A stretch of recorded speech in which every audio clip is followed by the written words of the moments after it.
छुटकन्नी जिज्जी की video call चाय की चुस्कियों के साथ उस पे बन गया है नया बवाल। जी हाँ। और तुम कैसी एकदम चीप हरकतें करने लगी हो, हैं? मतलब बीच में आग बैठ जाती, तनिको शर्म वरम नहीं आती है का तुमको? हद हो रखी है, थोड़ा लिमिट में रह लो। तुम्हारे साथ जब अगर ये सारी चीज़ें होती थी तो तुम कहती थी कि तुमको टाइम नहीं मिला, बॉन्ड बनाने का मौका नहीं मिला, और तुम खुद सेम हरकतें कर रही हो। अरे अनवांटेड भाई साहब, का इनको बोला जा रहा है, कैसे कैसे लोग सवाल उठाए रहे हैं। पूरी सारी बातें हैं जो जिस पे प्रकाश डालना, आज नेचुरल प्रकाश डालते हैं। चलो बिना कोनो देरी के आज का जो रंगारंग कार्यक्रम है छुटकन्नी जिज्जी की हरकतें और उनके इर्द गिर्द घूमेगा, क्योंकि जनता को बिल्कुल भी रास नहीं आ रहा है इनकी जो उल्टी से उल्टी हरकतें हैं। और दुपट्टा के ऊपर इतना ज़्यादा अधिकार जो जमा रहे हैं, बग्गे से ज़्यादा हमारी जिज्जी जमा रही है। बग्गा तो कम ही कहता है, बीबी इधर आओ। हमारी छुटकन्नी जिज्जी जब देखो तब आवाज़ लगाती, इधर आओ दुपट्टा, इधर आओ, कहाँ हो तुम, जरा चाय बनाओ, फलान ढमाक। ये सारी चीज़ें जनता को बिल्कुल भी पसंद नहीं आ रही। तो क्या है पूरी बात, चलो शुरू करते हैं आज का रंगारंग कार्यक्रम। समझ रहे हो? समझ रहे हो आप? समझ रहे हो ना? अनवांटेड कौन? हमारी जिज्जी। कौन बोल रहा है भाई? जनता, ऑफ कोर्स जनता ही बोलेगी। अब कोई अंदर से भी बोल रहा होगा तो उसको तो बॉन्ड दिखाना है, तो वो तो बोल नहीं पाएगी। भाई जनता बोल रही है, कहाँ यहाँ आके बैठी हो अपनी भाभी के घर पे, बिल्कुल खोपड़ी पाए के बैठ के, जाने का नाम नहीं ले रहे हो। अब जाएगी कहाँ? अगर तुम सबको लग भी रहा है तो लगने दो, क्योंकि भाई उनका ऊपर महल बन चुका है और उस पर 13-14 लाख रुपया लगे हैं, उन्होंने खर्च किया है।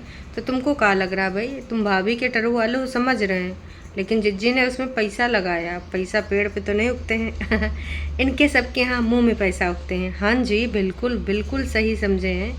वैसे तो ये कहावत प्रचलित है कि पैसा पेड़ पे नहीं उगते हैं, थोड़ा हिसाब किताब से खर्च करो। लेकिन अगर इनके यहाँ कहावत कही जाएगी तो उल्टी कही जाएगी कि देखो पैसा ना तुम्हारे सबके मुंह में उगते हैं, जितने बक बक करोगे कैमरा ऑन करके उतने ज़्यादा डॉलर पे डॉलर छाप लोगे। जितने भी बड़का बड़का यूट्यूबर हैं वो कुछ अलग क्रिएटिव वर्क करते हैं, कुछ अलग तरीके से ब्लॉगिंग करते हैं, चाहे वो डेली ब्लॉगर ही क्यों ना हो, कुछ अलग दिखाते हैं।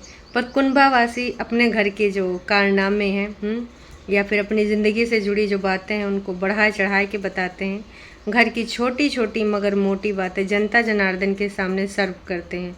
उसके बाद अगर कोई उस पर अपना सुझाव दे दे या फिर अपना विचार यहाँ अगर कोई रिएक्शन दे या फिर लाइव करे, कुछ अपना क्रिटिक्स लोग अगर अपने क्रिटिक करते हैं, तो भाई इन सब के ना एकदम इनके जो टरू वाले हैं, खासकर टरू वाले और जो दूसरे रिएक्शन चैनल वाले, वो तो एकदम जैसे आग बबूला हो जाते हैं। कुछ लोग तो आजकल ना गाली गलौज से नीचे बातें नहीं कर रहे हैं।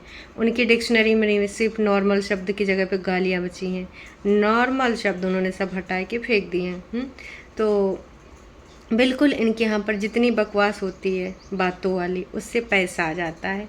और जब गाली गलौज वाली बकवास होती है, लांछन लगाने वाली, तीर कमान बम वाली, तब भाई ज़्यादा पैसा आता है। नॉर्मल बातें करते हैं, अपना घर का खाना कटोरी बर्तन दिखाते हैं, अपना डेली रूटीन बताते हैं, तो इतना ज़्यादा नहीं होता है। जब कभी भी हमारी जिज्जी को ज़्यादा पैसे की ज़रूरत होती है तो अपनी कागजी फैमिली, जी हाँ, जो जिज्जी की शादी हुई थी तो वहाँ के जितने भी रिश्ते हैं वो सारे कागजी रिश्ते कहलाए जाते हैं। चाहे वो कागजी सास हो, कागजी ननंद हो या फिर कागजी हस्बैंड हो, वो सब कागजी रिश्तों में ही आते हैं। इस प्रकार से ना पैसा खूब कमा रहे हैं। तो भाई अभी जितने भी सब्सक्राइबर हैं, जनता जनार्दन, कई बातों पे पॉइंट आउट किया गया है। सबसे पहली बात, जिज्जी का ये जो अधिकार है, बात बात पे जो दुपट्टा को आवाज़ देती रहती हैं। दुपट्टा कुछ अपना वीडियो बना रही होती है, सोचो तब आवाज़ हमें आ जाती है, तो हमें समझ में आ जाता है कि चलो आवाज़ आई, मालकिन ने बुलाया।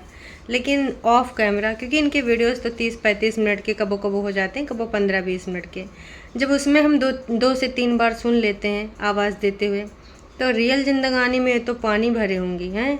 आओ इधर, इधर आओ, अच्छा यूँ करते हैं, चलो ये करते हैं, ऐसे थोड़ी होता है।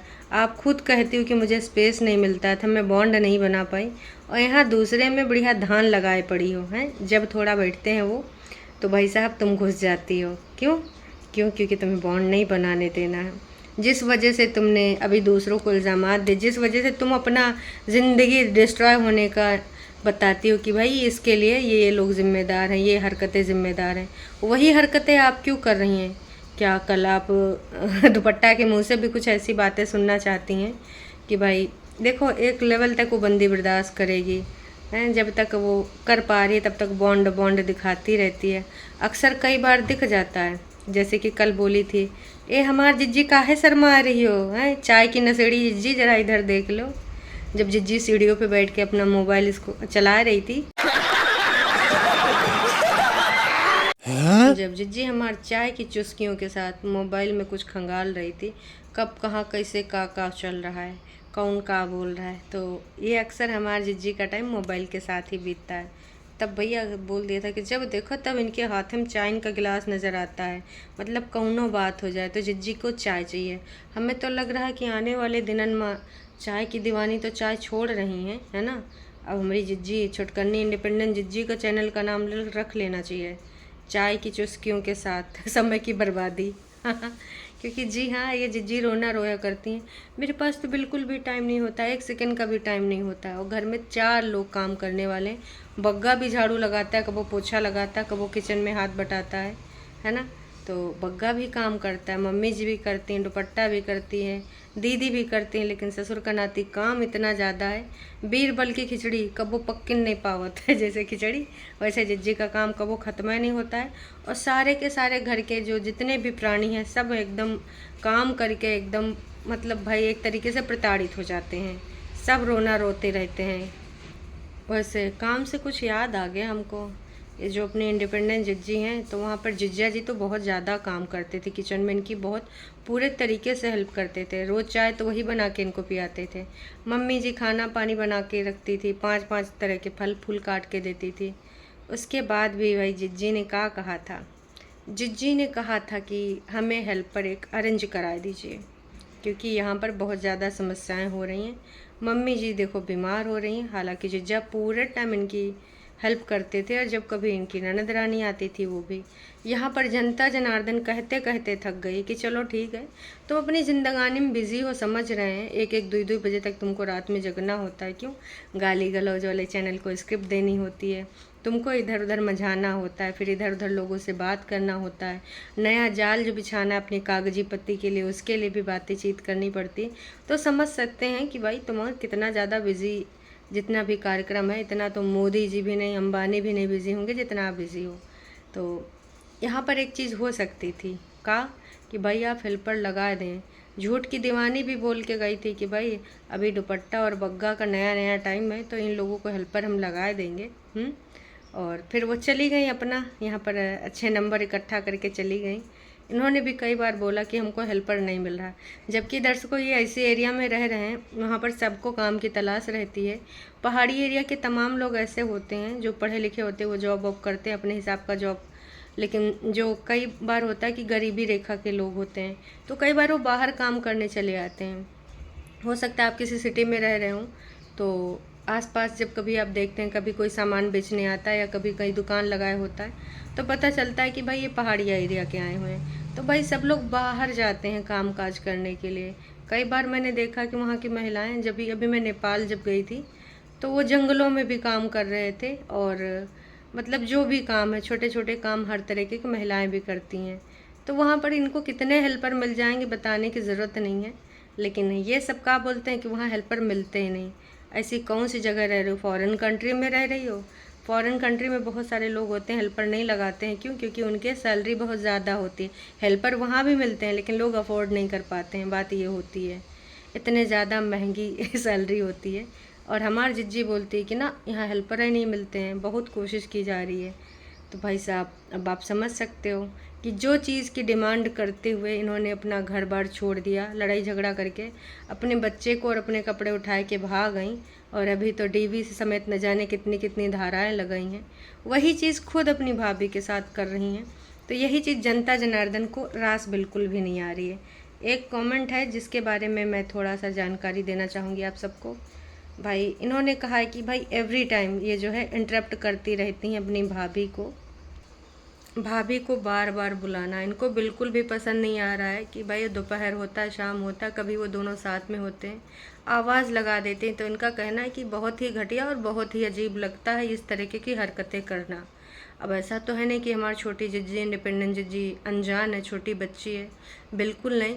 जिन समस्याओं से वो खुद पीड़ित थी वही सारी समस्याएं अपनी भाभी के लिए उत्पन्न कर रही है। तो इसको क्या कहेंगे आप कमेंट करके ज़रूर बताना।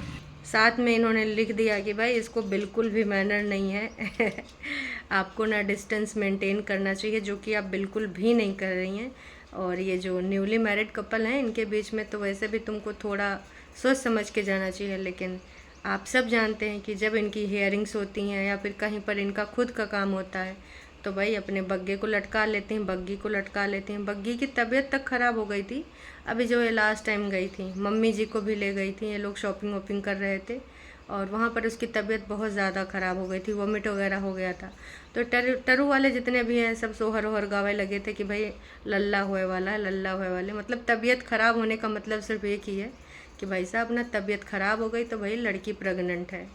तो बग्गी ने अपना फिर विचार भी व्यक्त कर दिया कि भाई ऐसा वैसा कुछ नहीं है, अभी हम ज़िंदगी को एंजॉय करना चाहते हैं तो कृपया करके ना, अभी हम कोई मुसीबत कोई समस्या अपनी ज़िंदगानी में नहीं लाना चाहते हैं, इसलिए ऐसी बातें ना करें। इनडायरेक्टली उसने बोल भी दिया था, लेकिन टरू वाले आज तक पूछा करते हैं। और इनके पति देव आजकल तो भाई टाइटल ही रखने ऐसे शुरू कर दिए हैं कि क्या ये सब दुपट्टा के लिए ठीक है, सीढ़ी चढ़ना ये वो फलान नमक। मतलब ये जानबूझ के ऐसा दे रहे हैं लोगों को कंटेंट, क्योंकि आप सबको पता है वाईटी के जो फेमस टॉपिक हैं डाइवोर्स और प्रेगनेंसी, इसको लोग यहाँ पर आए के बेचते हैं एक तरीके से। तो उन्हीं सब चीज़ों को पढ़ पढ़ के, जैसे कि मैंने कल भी बात करा था राजा ब्लॉग की, राजा ब्लॉग बिहार के हैं। अब इनकी शादी के मुश्किल से अभी 1 महीना भी नहीं हुए होंगे, उनके थंबनेल डेली आ जा रहे हैं, क्या मेरी बीवी प्रेग्नेंट है? अरे भैया तुमको पता होगी कि नहीं होगी हैं? बीवी के पेट में आधी रात को होने लगा दर्द, बीवी मेरी हुई प्रेग्नेंट, ऐसे थंबनेल डलाते हैं। और अब तो हद हो गई, मेरी बीवी को रात में हो गए पीरियड्स। मतलब ये जितनी भी पर्सनल बातें हैं वो सारी बातें वाईटी पे राजा ब्लॉग्स बेच रहे हैं सिर्फ डॉलर के लिए। पर्सनल लाइफ तो कुछ रह ही नहीं गई है। इतना नहीं भाई, जिज्जी के तो टरू वाले और कुछ लोगों ने अजब अजब बातें करने लगे हैं, क्योंकि कुछ लोगों का ऑब्जर्वेशन अब दिख रहा है और तेज़ भी हो गया। क्योंकि दुपट्टा जब से आई है ये लोग क्या करते हैं, पर्टिकुलर एक टाइम डिसाइड करते हैं, वहाँ पर बैठ के अपनी कुछ बातें बक लेते हैं, वो हो जाता है इनके हिसाब से ब्लॉगिंग। लेकिन जब से दुपट्टा आई है तो भाई वो डेली रूटीन में कुछ कर रही होती है और कोई भी कुछ कर रहा होता है वहाँ कैमरा लेके पहुँच जाती है। एक बार उसने बड़कन्नी जिज्जी का भी जोड़ दिखाया था। बड़कन्नी जिज्जी रोज़ बोलती थी कि सुबह सुबह उठ के मैं मम्मी जी की हेल्प कराती हूँ, मम्मी का टिफ़िन बनवाती हूँ, फिर मम्मी ऑफिस जाती हैं। एक दिन देखा भाई कि बड़कन्नी अपना सोए रही थी, बिस्तर पे पड़ी, उसने दिखाई दिया और मम्मी जी खाना बना रही थी। तो इसी प्रकार से जब चाय की चुस्की के साथ मोबाइल जिज्जी हमारे देख रही थी तो कुछ लोगों को लग रहा है कि भाई जिज्जी किसी के साथ वीडियो कॉल पर थी। और कुछ लोग तो कह रहे हैं भैया नए रिलेशनशिप में आ गई हैं, गुड लक इतना ज़्यादा लोग सोचते हैं, लोग सपने सजा लेते हैं। अरे भाई ये भी हो सकता है कि वो किसी को स्क्रिप्ट दे रही हो, सुन रही हो कि कहाँ पे उसके लिए का बोला जा रहा है, लेकिन अब भाई लोगों की सोच ऐसी है तो क्या ही कर सकते हैं, गुड लक दिए जा रहे हैं। आपको क्या लगता है ये जिस तरीके का इंटरप्शन कर रही हैं अपनी भाभी की ज़िंदगानी में, तो आपको क्या लगता है आप कमेंट करके ज़रूर बताइएगा। और साथ ही में जो सीढ़ी पे चढ़ी हुई थी बग्गा बार बार डांट रहा था, तो कुछ लोगों ने तो कह दिया कहा छोटी बच्ची है, आप छोटी हर चीज़ के लिए उसको डांटते रहते हो। वो भी समझदार है कि क्या करना चाहिए क्या नहीं करना चाहिए, लेकिन टरू वालों ने बहुत केयर दिखाया है कि ये अच्छा आइडिया नहीं है सीढ़ी पे खड़े होने का, ये सेफ़ नहीं है, अगर सीढ़ी गिरी तो तुम भी गिर जाओगी तो हर तरह के लोग हैं दुनिया जहान में। मैं तो यही कहना चाहूँगी कि आने वाले टाइम में अगर जिज्जी का इतना ज़्यादा अधिकार बढ़ता रहा तो कहानी यहाँ पर बिगड़ सकती है, क्योंकि इनकी कहानी जिस तरीके से बिगड़ी थी, इन्होंने तो सारा का सारा दारोमदार घर वालों पे ही फोड़ दिया, लेकिन खुद वही हरकतें कर रही तो वो उनको बॉन्ड दिख रहा है। क्या पता तुम्हारी भी ननंद बॉन्ड बनाना चाह रही हूँ, मम्मी जी भी बॉन्ड बनाना चाह रही हूँ, वो चीज़ें तुम्हें तब समझ में नहीं है, तब तो अत्याचार लगता था। तो आपको इस बारे में क्या लगता है कमेंट करके ज़रूर बताइएगा। अभी के लिए इतना ही, फिर मिलेंगे एक नई अपडेट के साथ। Tata bye bye. चैनल पे अगर आप नए हैं तो चैनल को सब्सक्राइब कर सकते हैं। और वीडियो अगर आपको पसंद आई तो जाने से पहले भैया लाइक कर दीजिए। आजकल आप लोग लाइक बिल्कुल नहीं करते हैं और लाइक ना करने की वजह से वीडियो की रीच नहीं जाती है। अगर आप एक लाइक करते हैं तो मोटिवेशन मिलता है, तो कृपया करके लाइक करके जाइए।